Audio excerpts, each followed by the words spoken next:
अस्सलाम वालेकुम। Life with health doctor Javed Arshad हमारे साथ मौजूद हैं और अब तक हमने बात की डाउन सिंड्रोम की, कोविड पर, कैंसर पर, डिमेंशिया पर, पीआरपी पर और इन बिटवीन हमारी डिस्कशंस में बहुत सारी चीज़ें जब डिस्कशन हो रही थी और डॉक्टर साहब उसको रिकॉल कर रहे थे तो हमें ना सिर्फ इन बीमारियों के बारे में पता चला, लेकिन हमें पता चला कि जब एक बॉडी में अगर कोई जर्म सेल जनरेट करता है या फिर रीजनरेट करता है तो उसके मुख्तलिफ स्टेजेस होते हैं और बाज़ दफ़ा एक ट्रीटमेंट से आपकी बहुत सारी वो हिडन बीमारियां या वो हिडन पोशीदा जिसे हम कहते हैं जर्म्स जो आपकी बॉडी में उस वक्त प्रोवोक होते हैं, सामने आते हैं और फिर आप मल्टाई प्रॉब्लम्स का या मल्टाई डिजीज़ का शिकार होते हैं। उस वक्त बहुत सारे जो हमारे सर्जन्स हैं या सीनियर्स हैं, एक्सपर्ट्स हैं, बहुत कम हैं उनमें, उनको हमें शॉर्ट लिस्ट करते हैं जो उसको सही डायग्नोस करके स्टेप बाय स्टेप, जैसे हम कहते हैं ना कि अब एक आम सी मिसाल है, कहा जाता है कि एंटीबायोटिक्स का लेना बहुत हद तक इसलिए हार्मफुल हो जाता है कि वो अगर एक प्राइम जो हमारी प्रॉब्लम होती है उसको सही करती है, लेकिन ज़्यादा एंटीबायोटिक्स का साइड इफ़ेक्ट ये होता है कि दूसरी जो हमारे ऑर्गन्स होते हैं वो उससे अफेक्ट करते हैं। अच्छा, डॉक्टर साहब की इस पूरी रिसर्च का बेस है ऑक्सीडेशन ट्रीटमेंट और आज हमारे प्रोग्राम का टॉपिक भी ये है और हम जानना चाहेंगे कि व्हाट इज़ ऑक्सीडेशन ट्रीटमेंट। जी डॉक्टर साहब। अस्सलाम वालेकुम, क्या हाल है आपके? अल्हम्दुलिल्लाह। बात शुरू हुई थी बीमारियों पे, वो बीमारियां जिनका इलाज है आम सेंस में, और वो भी बीमारियां जिसका कोई इलाज नहीं है और कोई इलाज का स्टेटमेंट डॉक्टर्स ही दे रहे हैं कि इस बीमारी का कोई इलाज नहीं है। जैसे डाउन सिंड्रोम है, ठीक है, जैसे डिमेंशिया है, कैंसर है, रूमेटॉइड है, ठीक है। ऐसी 10 बीमारियां हैं जिनका पूरी दुनिया के डॉक्टर कहते हैं कोई इलाज नहीं है। मेरी थ्योरी थोड़ी मुख्तलिफ है। मैं ये कहता हूँ कि हमारा जिस्म बना है सेल से। अप्रॉक्सीमेटली देयर आर तकरीबन 40 ट्रिलियन सेल हैं जिससे एक ह्यूमन बॉडी बनती है, ठीक है। ये हर सेल, मतलब ये इतनी छोटी चीज़ है कि आम माइक्रोस्कोप, लाइट माइक्रोस्कोप इसको देख ही नहीं सकती है। इसके लिए हमें इलेक्ट्रॉन माइक्रोस्कोप चाहिए होता है, जो कि मेरा ख्याल है पूरे पाकिस्तान में शायद 4 या 5 है। इट्स एक्सपेंसिव थिंग, ठीक है।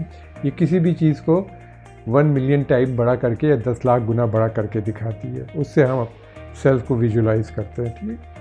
अगर मैं पहले बता चुका हूँ कि एक पेपर पिन के हेड को जितना छोटा सा होता है उसको मुझे कवर करना पड़े तो मुझे अपने बॉडी के तकरीबन 10,000 सेल को एक शीट बनानी पड़ेगी तो वो उसको कवर करेगी। It's such a minute thing, लेकिन इवन दैट माइन्यूट थिंग, ठीक है, वो हर सेल अपनी एक अलग इंटाइटी है, ठीक है। उसका अपना सिस्टम है एनर्जी प्रोडक्शन का, उसका अपना सिस्टम है वेस्ट प्रोडक्ट्स एक्सक्रीट करने का, उसका अपना सिस्टम है चीज़ों को रेगुलेट करने का, ठीक है।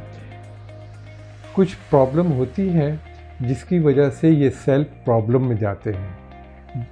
ये सेल मिलके एक टिश्यू बनाते हैं, टिश्यू मिलके ऑर्गन बनाते हैं, ठीक है।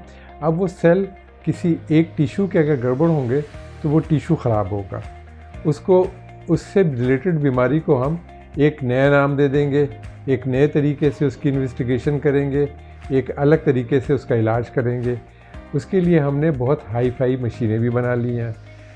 मशीनें कोई वो नहीं है, जैसे आप, मेरे पास पेशेंट आया, ज़ख़म थे पाँव के अंदर, वो ज़ख़म के लिए किसी ने मेरे पास भेजा था। मैंने उसको देखा तो उसके घुटने के नीचे से पूरे पाँव काले पड़े थे। थोड़ा सा मैंने पूछा और उससे इन्वेस्टिगेट किया तो पता लगा कि उसको वेरिकोज वेन का मसला था जिसके लिए उसने ऑपरेट कराया था। अब वो ऑपरेट करने में समथिंग वेंट रॉन्ग और उसके दोनों पाँव की सर्कुलेशन ख़त्म हो गई। इसके लिए एक टेस्ट होता है डॉपलर, अल्ट्रासाउंड की एक टाइप होती है। इस पे मरीज़ के ख़र्च होते हैं तकरीबन 5 से 6 हज़ार रुपये। 5 से 6 दिन उसके कराने का टाइम होता है। डॉक्टर लिख के देगा, वो 1 हफ़्ते बाद उसकी रिपोर्ट लेके आएगा। इस अरसे में वो तकरीबन 6-7 हज़ार रुपये ख़र्च कर चुका होगा। मैंने उसका देखा और इसकी एक इंडेक्स होता है जो कहलाता है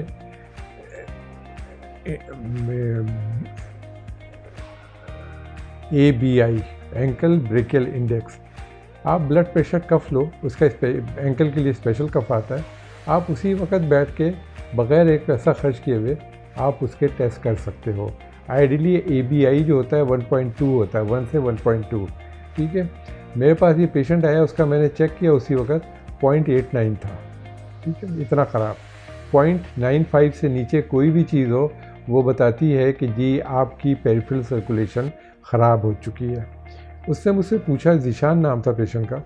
मैंने कहा देखो बेटा, ये 1 साल गिव एंड प्लस 2 महीने, इसमें तुम्हारे पाँव की सर्कुलेशन इतनी ख़राब हो जाएगी कि पाँव काटने पड़ेंगे दोनों घुटने के नीचे से। तुम्हारे ज़ख़म इसलिए बन रहे हैं कि तो इनकी सर्कुलेशन ठीक नहीं है। मैं इसको ठीक कर भी दूंगा, दूसरी जगह हो जाएंगे।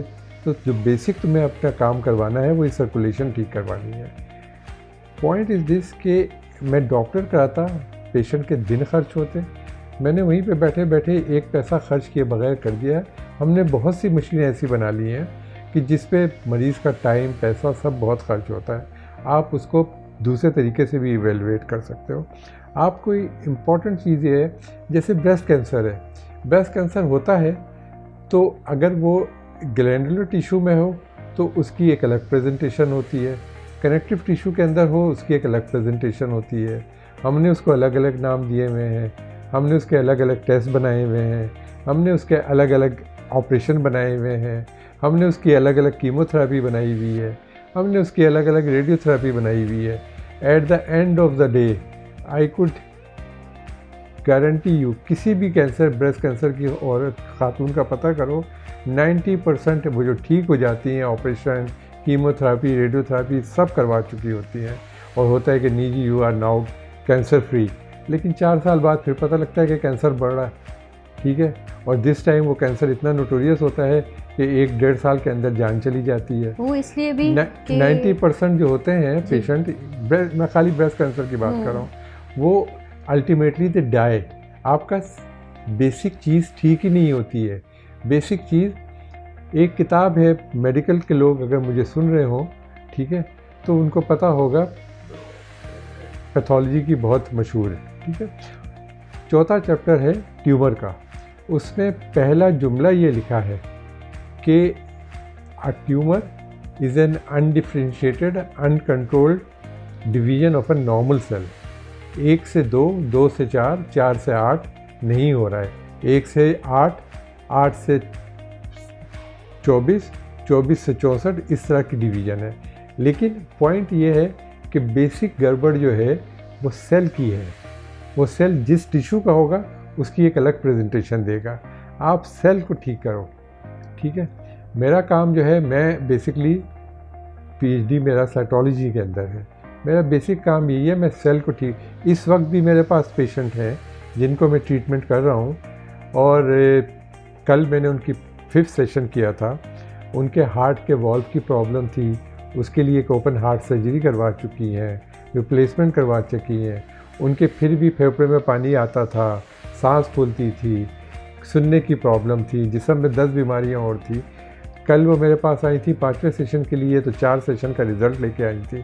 तो शी हैज़ इम्प्रूव 30% अराउंड। मैं इन चीज़ों में से किसी का इलाज नहीं कर रहा हूँ, मैं उनके सेल को ठीक कर रहा हूँ। बेटा उनका FBR में काम करता, कहने का नहीं sir 30% she is getting better now, ठीक है।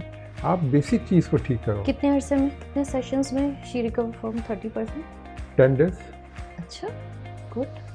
और मैंने उनके बेटे से कहा, फिर मैंने कहा कि देखो 12 सेशन में करूँगा, क्योंकि उनको अमेरिका की सीट उनकी 19th की है, तो वो मैंने किया कि रोज़ करूँगा। मैंने कहा कि ये आखिरी सेशन करने के बाद 4-5 दिन अम्मा यहाँ पे होंगी तुम्हारी, तुम देखना कि फ्राइडे सैटरडे, संडे की फ़्लाइट है, फ्राइडे सैटरडे तक अम्मा के चेहरे का ग्लो बहुत बेहतर हो जाएगा। उनकी देखोगे तो वो जो उनकी ओरिजिनल एज है उससे 10 साल छोटी हो चुकी होंगी, ठीक है।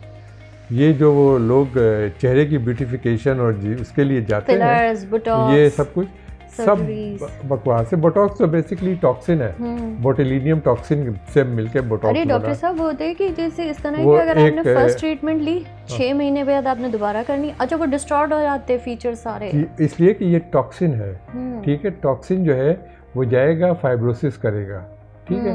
अब फाइब्रोसिस करेगा लेकिन है केमिकल, वो किसी जगह ज़्यादा फाइब्रोसिस कर दिया, किसी जगह कम किया, तो वो डिस्पैरिटी हो जाएगी दोनों चीज़ों के दरमियान। इसके लिए लोग कराते हैं, दो ख्वातीन हैं जो कि बहुत था, उनके चेहरे भी यूँ टेढ़े हो गए थे, they were off the screen for about 6-7 months, ठीक है।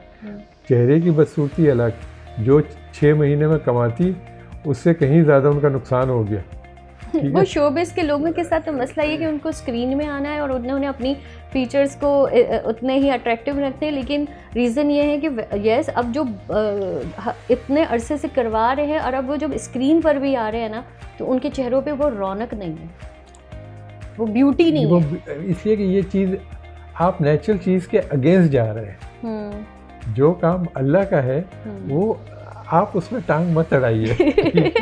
आप सच्ची बात मुझसे पूछें कि अल्लाह के काम के अंदर अगर आप टांग अड़ाएंगे तो take my words for that कि आपको at the end of the day नुकसान के अलावा कुछ नहीं मिलेगा। लेकिन इसकी तो सबसे बड़ी मिसाल है, कहना नहीं चाहिए, लेकिन वो जो माइकल जैक्सन थे, उन्होंने इतना अपने आप को छेड़ा, इतना छेड़ा कि एंड ऑफ द डे देखें क्या हो गया मेडिकल पॉइंट ऑफ व्यू से। अच्छा, आपने कहा जब बॉडी का एक बात मैं तुम्हारी बात को लेके आगे करूँगा कि आप मीडिया को उठा के देखें, वो ख्वातीन या साहिबान जो कि एक ज़माने में बहुत लाइमलाइट में थे, ठीक है, और बहुत सारे प्रोसीजर्स करवाए उन्होंने अपने चेहरे को फ्रेश अप रखने के लिए, लेकिन फिर उनके साथ के जो लोग हैं अब वो उस उम्र में पहुंच गए हैं 60-60 प्लस में, उनका चेहरा उन अपने साथियों से कहीं ज़्यादा ख़राब हो चुका है। जिनके साथी 60 प्लस है बट दे लुक यंग,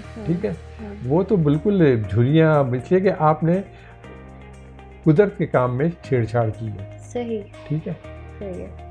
अच्छा डॉक्टर साहब, प्रोफेशनली तो चले मीडिया पर्सन्स के बारे में तो हम कह सकते हैं कि उनका प्रोफेशन ही है कि उनको स्क्रीन पे अच्छा लगना है, लेकिन अलार्मिंग साइन ये है कि अगर मासेस में देखूं तो हमारे जो बच्चे हैं, हमारे जो यूथ हैं, हमारे जो टीन्स हैं, वो तो खुद ग्रोइंग एज में हैं, वो भी इतने फैशन ओरिएंटेड और इतने दिमाग पर वो जो चीज़ इन है वो करवानी है, तो वो अभी से इनिशियल स्टेज पर ये जो आप कह रहे हैं कि टॉक्सिन्स आप उसको इंजेक्ट कर रहे हो, तो अभी तो उनकी एज नहीं है, तो मुझे तो लग रहा है वो तो 30 क्रॉस करेंगे या 40 क्रॉस करेंगे, तो वही उनके साथ तो और बुरा होगा।